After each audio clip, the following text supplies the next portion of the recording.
Being recorded. Okay, welcome everybody to our second of our August town halls for CRGN. I just want to go through, we are recording this town hall. So if you're not speaking, please mute your phone, or don't mute your phone. I'm sorry.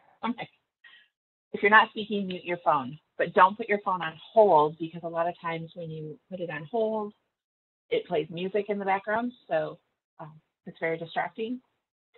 The recording will be available on the study website when the study website's available, because we are transitioning to a new one.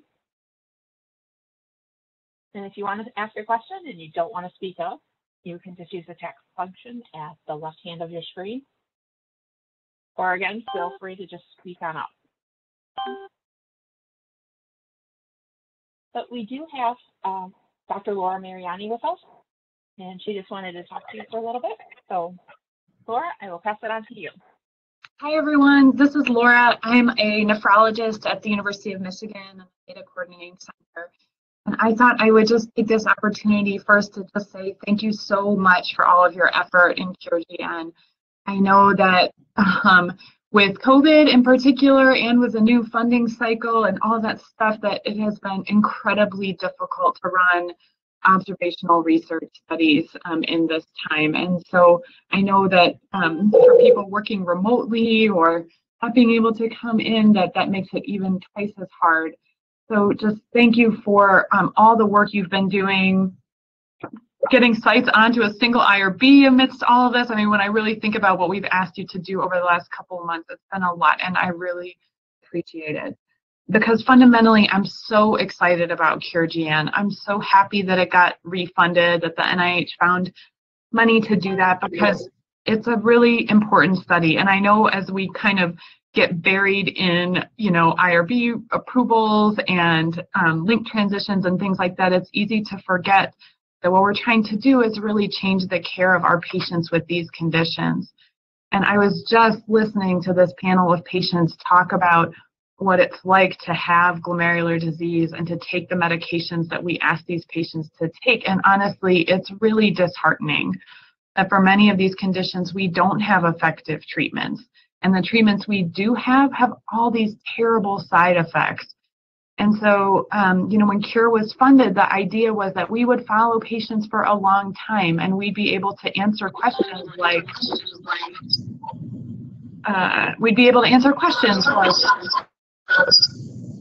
oh, I think we got like an echo.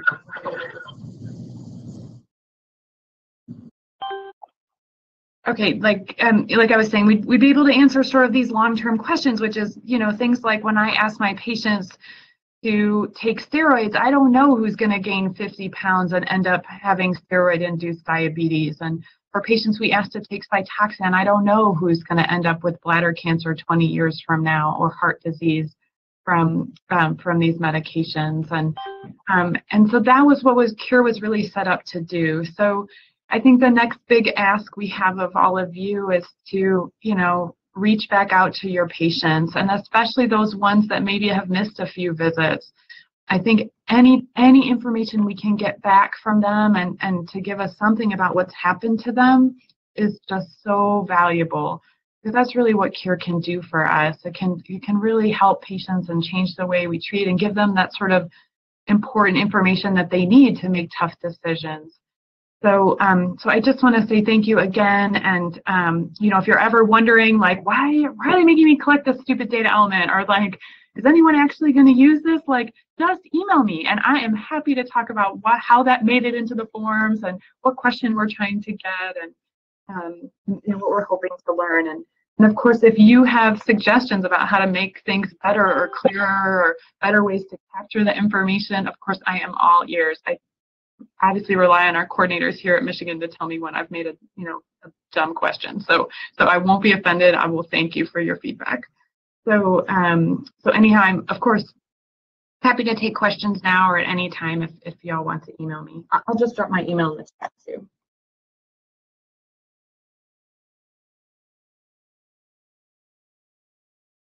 Okay, thank you, Laura. Does anyone have any questions for Laura right now?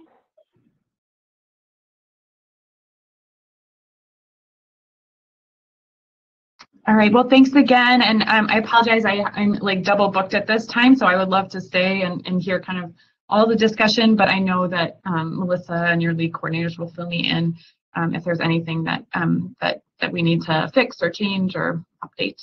All right, thanks again, everyone. Thanks, Laura. So let's go on.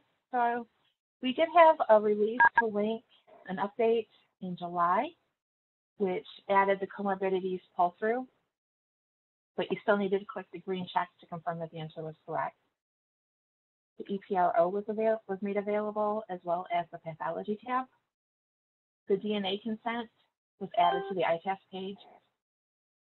We added the study ID to the shipping manifest screen, as well as the visit completion report was corrected and updated the hospitalization CRF on the online health. So we are going to have another release at the end of August. And these, we've had additional ones since Tuesday. So I actually have 2 pages of this list. Just to run through them. The DNA RNA labels will be grayed out on the label worksheet if consent is no. The clinical study CRF will now have a CRF completion question. The pathology notifications will specify if the participant is eligible or not. The pathology send report button and the complete question button or question is going to be switched around in order on the pathology report upload page. That way you'll be asked to submit or to send it before you acknowledge that it's completed. The loss to follow-up will be a visit status option. Fixes will be implemented to improve the speed of GNLink, but they are still working on finding additional fixes for that. The CLA2R and the CD19, they're going to have the lab values now will accept the less than or equals sign, as well as they will have a not done and the date field added. The not done option is going to be added to the labs page for no changes. So at the bottom of the page, there's a question, is this complete? You can mark that, and it'll also give you instructions that if no changes were made, you can click not done. That way you don't have to go into every single table and mark it as not done. So you have it just for the whole page. We've also added the not done option for the total volume of 24-hour urine. So if you're not able to find out, you don't know what the whole volume is, you could just mark it as not done. As well as the not done option is going to be added for infusion medications.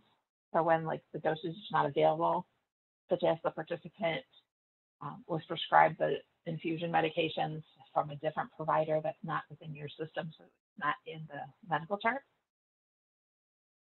And then if no changes to the comorbidities, clicking the question at the bottom of the page will save all the pull-throughs. So once this goes in, you're not going to have to worry about saving every single one. You do still want to kind of like go through it to make sure everything is still the same answer, but then you can just click it at the bottom page and it'll save all of them. Okay. Any questions so far?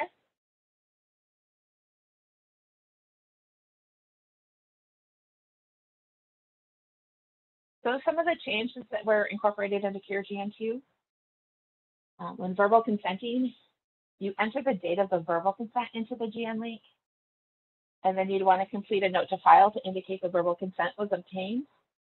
And you could either use the note to file form that you already are using for your institution.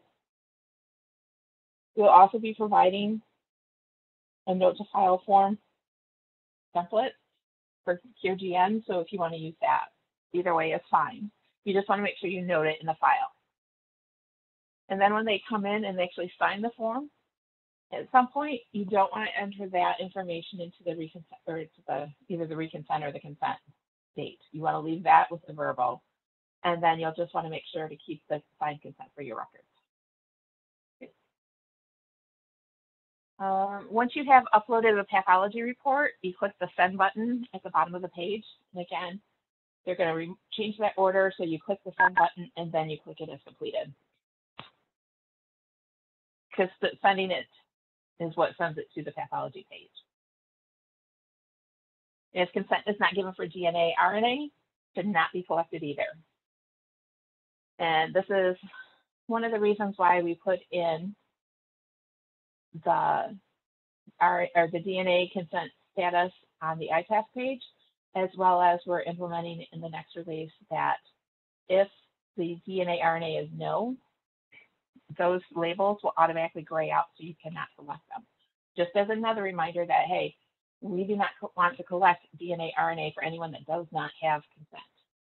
I know we went through a big thing last year about this, and for the most part, it's been corrected. We do still have a few people that are having issues in this area, so we want to just make sure that everybody knows, don't collect it if we don't have consent.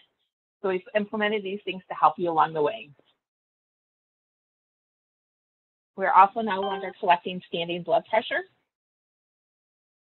and there's no need to submit a staff changes other than a PI change to the IRB, or the FIRB, I should say.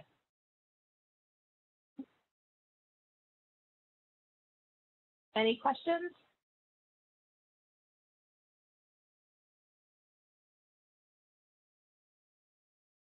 So retention, lots of follow-up. Retention is top priority for CureGN2. As Dr. Mariani was saying, you know, we really want to get that longitudinal data from these participants so we can see what affects the different types of medications or stuff are having on that participant, you know, therapies and such like that. So it's very important to see participants in the study. And some of the ways that we've been able to do that is we're now doing, they can do remote only visits after they've had their enrollment visit. We also have chart review visits, and we'll talk about that in a little bit. But so for loss to follow up, I know before we used to have you fill out a study end form if they've missed 3 or more visits. We're actually asking not to do that anymore. So if a participant misses a scheduled visit, just go ahead and mark it as missed. Once we have the new loss to follow up visit status, if you're not able to contact that participant or to collect data from a chart review, then you want to mark them as lost to follow up status. Okay? So basically what this is, the difference of doing these two things is when you fill out a study end form, you no longer see any more visits for them. If we just do it as a status, a visit status, then you can still see their visit schedule. And then this way it's a reminder to, hey, let's reach out to this participant. Let's see if they're able to come in. Or maybe you can say like, hey, now that we're in CureGN2, you can approach them with the, do you want to do, since you're not able to come in, do you want to go ahead and do remote only visits? We can do that for you. And just various things like that, because we want to do whatever we can to retain these participants. Okay.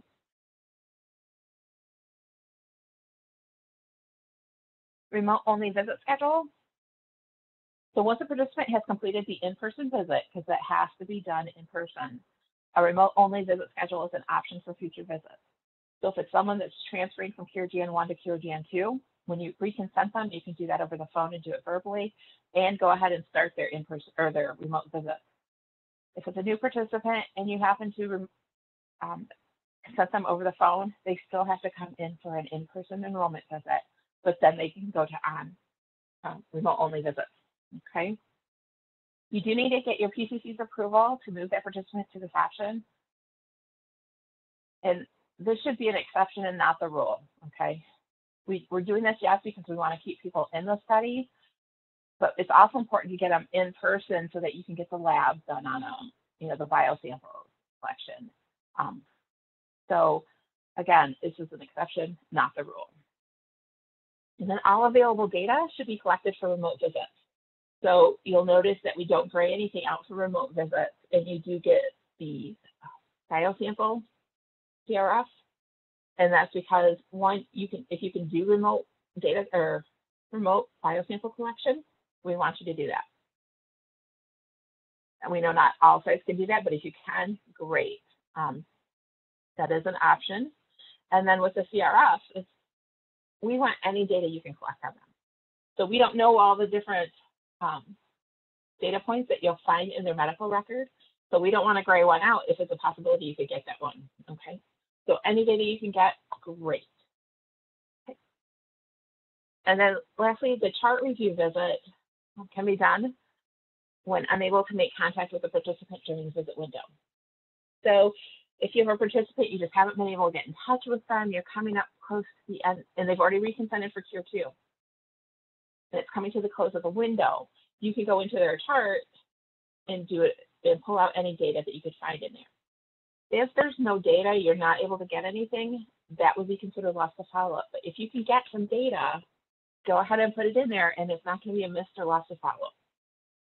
Okay? Any questions?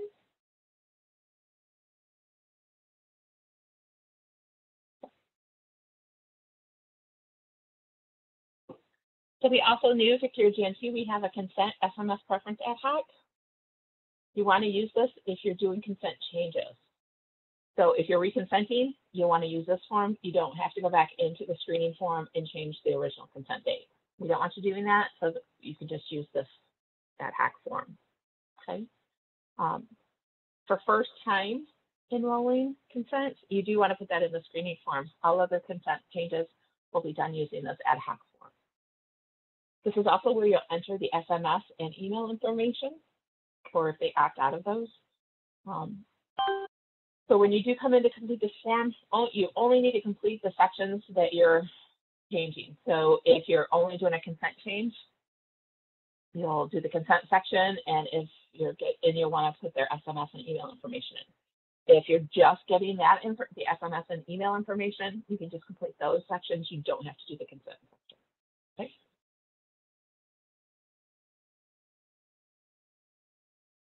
And we have electronic PROs, which is great. So now we can get PROs when the participant has a remote visit. And so the PROs will go to the email that's on file. The age group for who completes the form is listed on the top of the PRO. And it can be forwarded by the recipient to the correct person to complete it, such as it's the parent's email that's on file.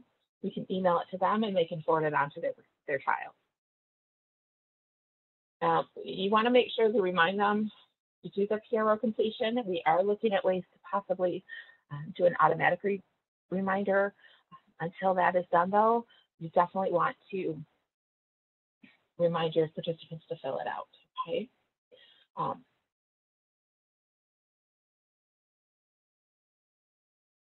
Sorry.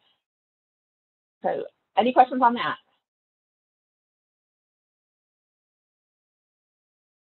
Melissa, is this going to be possibly an optional thing for the remote visits? I know we had talked about that at one point. Yeah. No, the PROs are not optional. We do have them for every visit, so you do want to send them to them. If they don't have an email on file, or they just don't want to get it electronically, you can send them a paper copy of the form. Okay.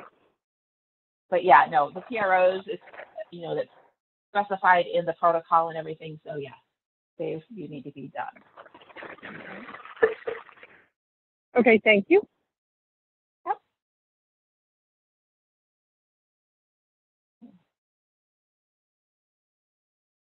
An issue that we've seen happen at a site, if you're trying to look at more than one CRF at a time, you may try to right click the second one you want to open and pop it and open it up that way. There's a security feature that will log you out if you do this. So you don't want to do that. You don't want to right click the link to open it.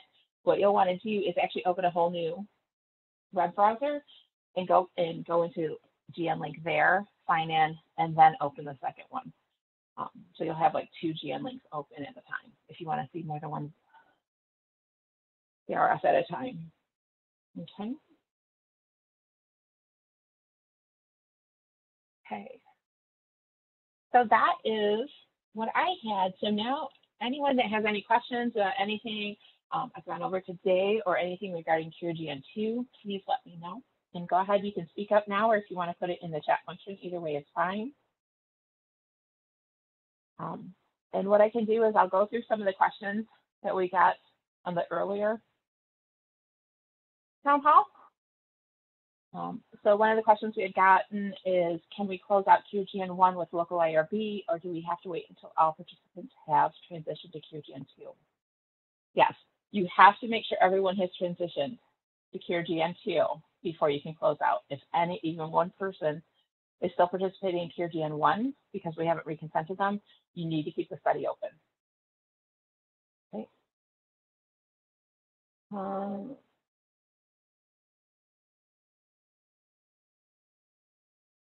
Oh, is there a CRF or PEDS QL questionnaire? So you will notice that all the PROs are listed on the website and on link on the online help, all except for the PEDS QL. So we have the license for it, but we're still trying to get the actual document from them. Okay. So if you wanted to print it out to have for your records, go ahead and print it from link. But you don't want to give it out to the participant because it's not in the correct format. It's not the exact format is what it is. The license document.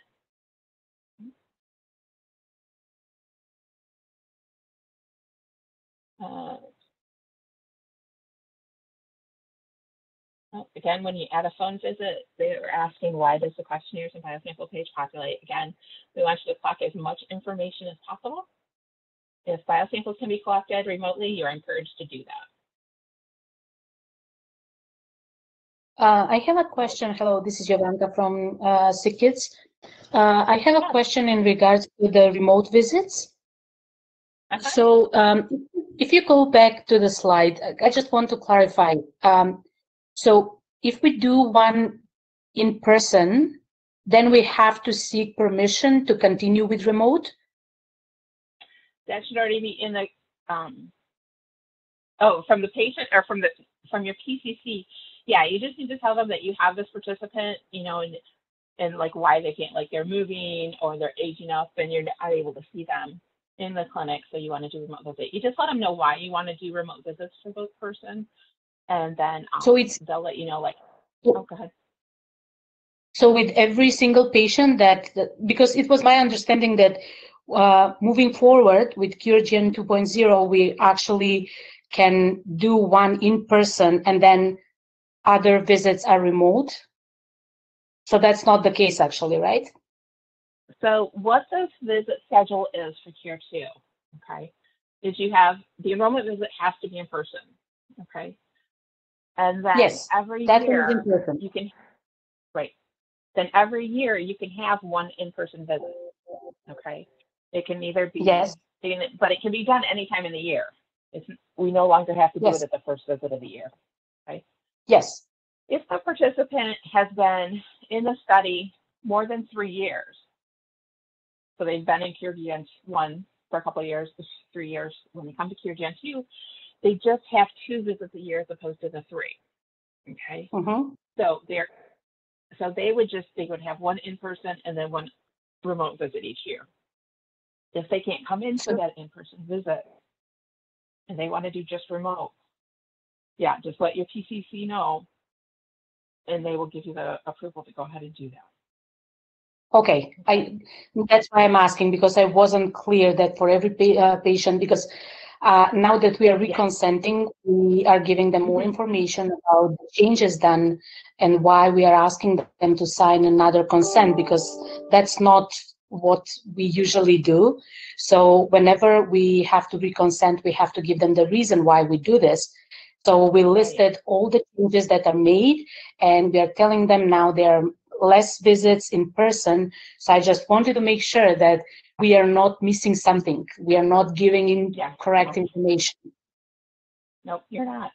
Nope. And then for those that are in the first 3 years of the study, they have one in person and 2 remotes. Okay. And the thing is the only time you could do a second in-person visit is if it was a relapse visit and you hadn't completed one of the other visits for the year.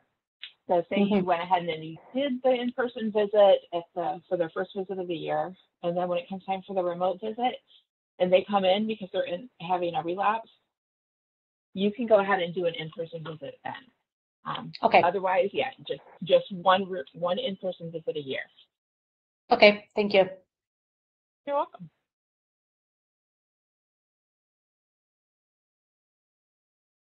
Does anybody else have any questions? Hi, Melissa, it's Suzanne. I just want to remind everyone that because it happened to me the other day, when you do the biosample form and if you collect all the samples and you check that box at the top that just says like all samples collected, you don't have to go through and check each one. That is including the extra sample labels. Yeah. So if you didn't collect extra samples, you need to uncheck those if they weren't sent. I think in the beginning, I think we're going to have a lot of biosample errors with that. Yeah. And that is something they're still looking into, like how to implement changing that. So I will let you know when I get more information on that. Which reminds me, I'm sure some of you have noticed that when you go in to schedule a visit, there's a date that pre-populates, but it's not like saved. If that visit falls under CureGN1 protocol, and when you actually do the visits under CureGN2 protocol, that when you change the date, your CRFs disappear. Very frustrating because what's happening then, you have to put in a ticket or send me the information. I put in a ticket, they fix it, send it back to me, and then I send it back to you. The good news is they found a fix for it. But what they wanted, we're not waiting until the end of August to get this fix in place because it is affecting so many people. So actually, Thursday night at about 10 o'clock is when they're going to implement this. So come Friday, it should be all good. They did put up a banner onto GN Link to let you know that it's going to be unavailable. I'm not sure how long. I haven't looked at the banner, so I don't know how long it's going to be down. But starting 10 o'clock Eastern time on Thursday, they're going to take it down to fix this issue. If come Friday you get in there and and in the future, if you have any issues with that, seeing that again, definitely let me know. Okay. But now this should save people from having to send me a list of participants they weren't able to enter data for because the CRF disappeared. Right.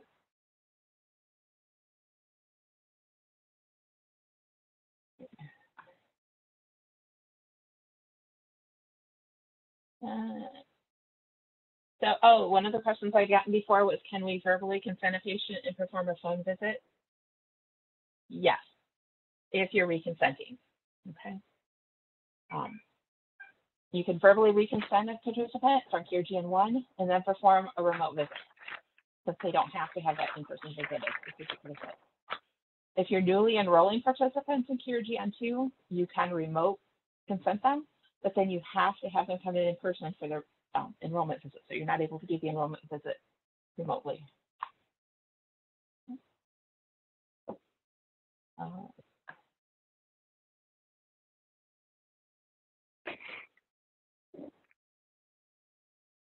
Date changes. And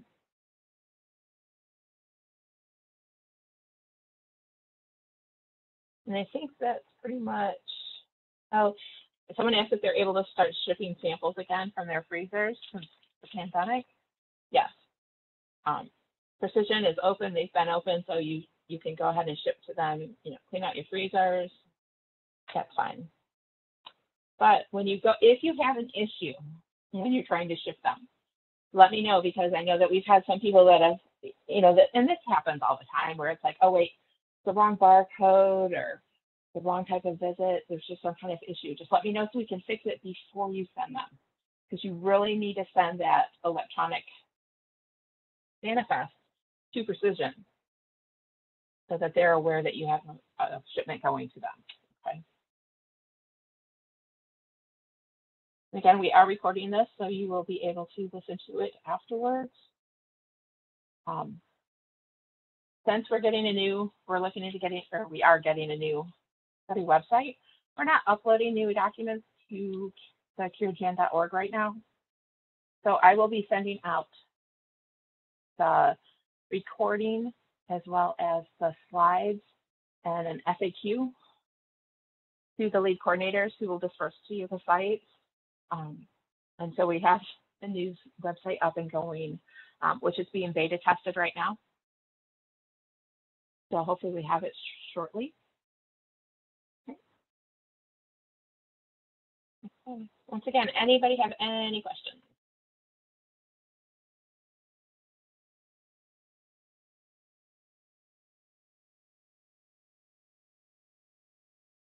You guys are awfully quiet today. Is it close? Because it's close to Friday. Not close enough. Yeah. Just one more day. Yay. Okay. Well, if you guys have any more questions, then yeah, we can have a short town hall today. Again, reminder, any questions, please forward them on to us. You can either send them, I have a slide for this. So if you have any issues, you can, with GN Link, you can email CureGN Project Management at Ever Research. And you can CC CureGN Help. The advantage of emailing CureGN Help is if I'm out of the office, which I will be in a couple of weeks, you'll still be able to have it, that'll open up a ticket for you. Okay. And you can always CC, you should always CC your PCC lead coordinator, so they know what's going on and they can always step in if you're not getting the resolution you want. Okay. But when you do email, make sure that you give us some good examples, like the study ID, the visit, the CRF, whatever you're having. The more details you can give us, the better. Screenshots are great, because that's a great way for us to see, but just make sure that you still give us the study ID. Because a lot of times we don't see that on the screenshot. We definitely need that. So our next round of town hall is going to be on November 2020. We haven't gotten a specific date yet. If you have any suggestions or ideas of what you'd like to see or hear on the town hall, please email the CureGN Project Management at everresearch.org. If you have somebody that you think would be like a great presenter to give information, let me know that too. I'm always looking for ideas, or if we have somebody that wants to present, let us know.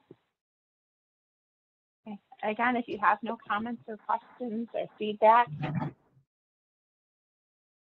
want to tell you guys thank you for attending. And thank you just for being part of CureGN and for all the hard work that you put in. It's very much appreciated. I'd like to echo Thanks, Melissa. Laura's comment. Yep. I'd like to echo Laura's comments that she made this at the beginning of the call. You know, you guys are doing such a great job, and we appreciate all the efforts you put in, especially during this whole thing with the COVID-19 pandemic. Changing over to FIRB. You guys are just doing a great job. Okay. Thanks, Melissa. Thanks. You all have a wonderful day. Thank you. Thank you. You too. Thank you. Thanks.